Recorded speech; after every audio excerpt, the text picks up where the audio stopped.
Welcome to your Daily Writing Habit, episode number 219.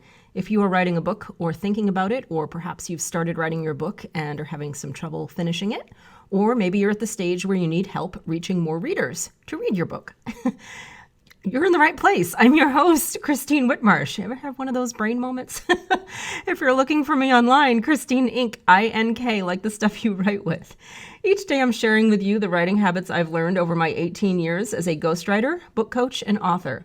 I have found that 3 things in particular have a huge impact on your success as an author, and they have the ability to take a quote-unquote, I'm not even a writer, and turn them into a published author. Those 3 things are writing fundamentals, productivity, and mindset habits. Here's today's quote. In every day, there are 1,440 minutes. That means we have 1,440 daily opportunities to make a positive impact. Les Brown. And if you translate that quote to books, with a book you have approximately 50,000 words, so give or take 25,000 words in each direction, and sometimes more for the larger novels. So if you think of a book, you have approximately 50,000 opportunities to make a positive impact on someone's life.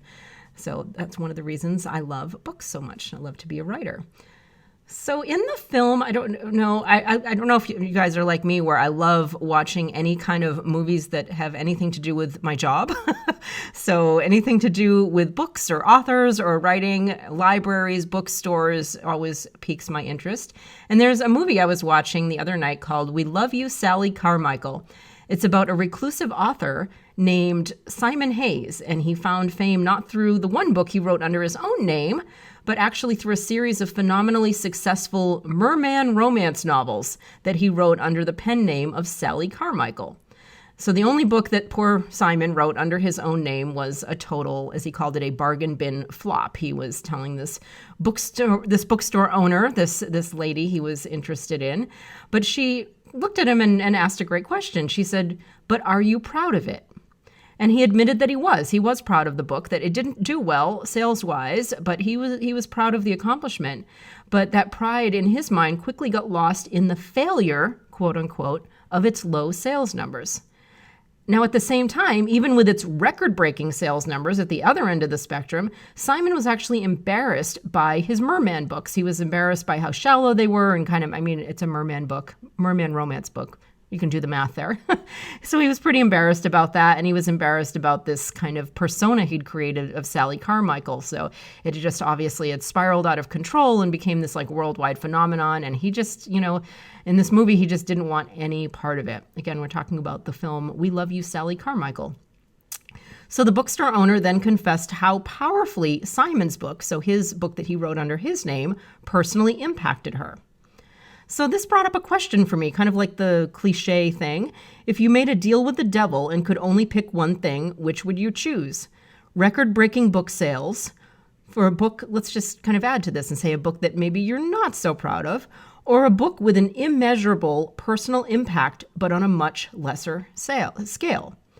So be honest with yourself, no cheating and no wishing for your first book to pull in the sales numbers of 50 Shades of Grey, so then you're freed up to write your passion project.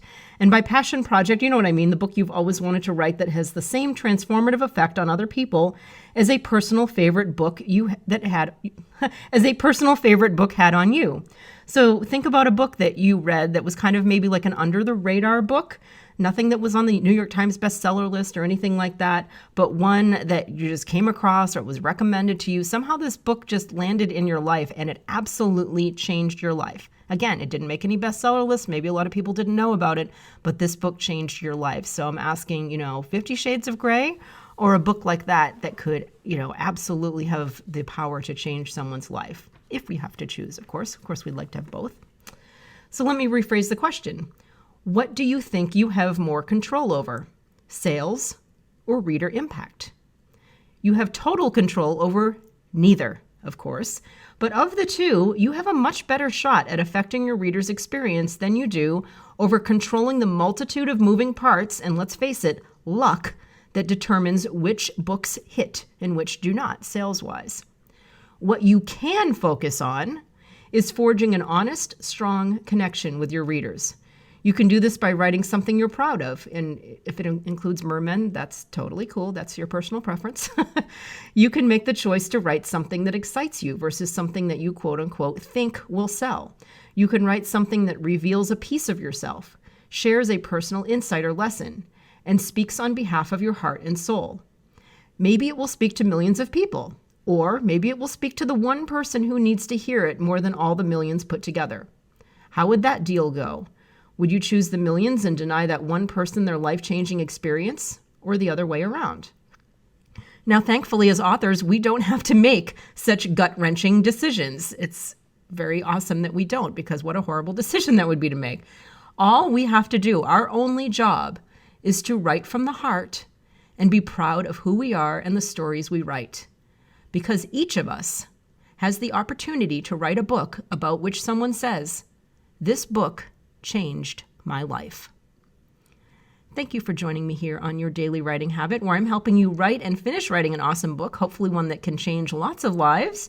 And be sure and drop by my Inc. Authors group on Facebook or LinkedIn for motivation, accountability, book writing, publishing resources, and more. And if you know someone else who wants to write a book, please let them know about this show, Your Daily Writing Habit. Thank you, and until tomorrow, happy writing.